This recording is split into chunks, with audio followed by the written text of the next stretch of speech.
It's bigger. It's badder. Ladies and gentlemen, it's RedWhiteandBluestreak here, and today we're taking a look at the Magic Square MS02EX Light of Peace. Yeah! Now, for those who don't know the red and blue trucker that this third-party figure is based on, watch my other Prime videos. But if you don't want to do that, and I don't blame you, the lighting there was atrocious, this figure is a third-party representation of the Transformers character Optimus Prime.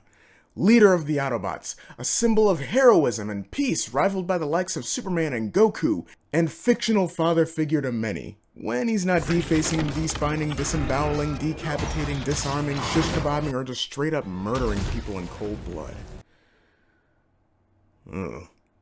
Look, I'm sure his spark is always in the right place. I'll kill you! No, Optimus! MS02EX is Magic Square's deluxe version of their second attempt at an MP scale Optimus Prime, and he might look oddly familiar.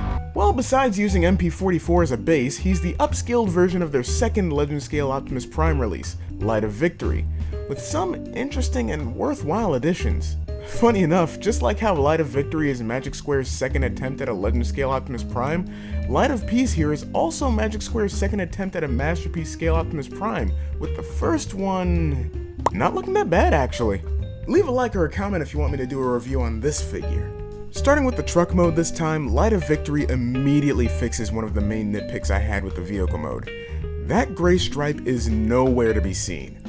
But perhaps thanks to the dramatic upscaling of the figure or due to some sort of QC issues, other qualms that I've had seem to be magnified while adding new ones to the mix. For one, the truck still doesn't really roll all that well, and while there is the option of trailer compatibility thanks to the included hitches for MP44's trailer and MP10's trailer, I don't own those trailers, and I doubt the truck would roll any better with those.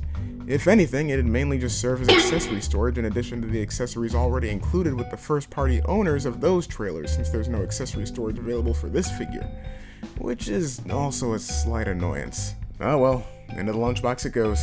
In addition, the panels on the truck bed are somehow even more frustrating than before. In addition to the previous issues I had, the panels are now floppier than a middle-aged man with ED.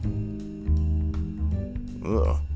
Besides that though, the truck mode is fantastic. I can't tell if the red and blue are painted or if it's just the color of the plastic, seeing as the materials here feel insanely different from anything Magic Square uses. In a good way. It maintains the light feeling of typical Magic Square releases while also having a sort of reassuring feel with the material that's not quite as good as New Age's, but still very nice. Why they don't use this on their Legends figures, I'll never know. The door opening feature is also present in this mode, like on the Legends figure, with the unfortunate addition of floppy rearview mirrors. Now, transforming this guy is a joy and a half, especially compared to the Legend scale figure, but I'm not sure if it's because of the factory that it was made in, or because of the materials, but for some reason when I handle this guy for an extended period of time, it kind of has this strong, the strong, chemical smell.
Okay, yeah, man, that chemical smell is no joke, but the transformation that makes it all worth it.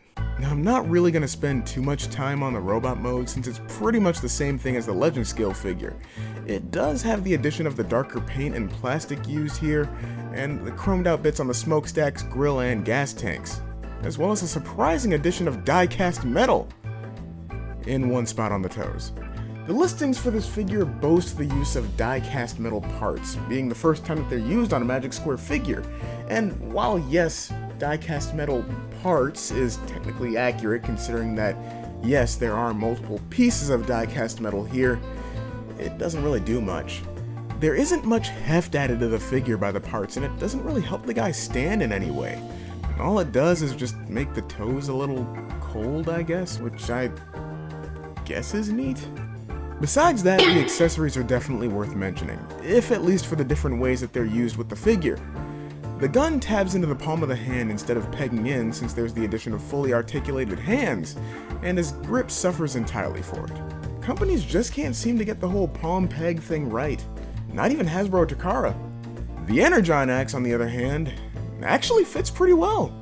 The method of attachment is a little concerning considering the materials used here, and I'm definitely wary of transparent plastic thanks to Hasbro and Takara, but overall it looks great and stays on the hand very well. The jetpack also attaches the same way as it did on the Legends figure, and has the same joints on the thrusters. No blast effects though. 0 out of The Matrix of Leadership is probably the best it's ever looked from Magic Square. The Legends ones were only ever painted on one side, and the previous molds was interesting, but completely inaccurate. The previous version of this mold tried to do a Beast Wars reference, apparently. So this is great, but I wish the Matrix was die-cast metal instead.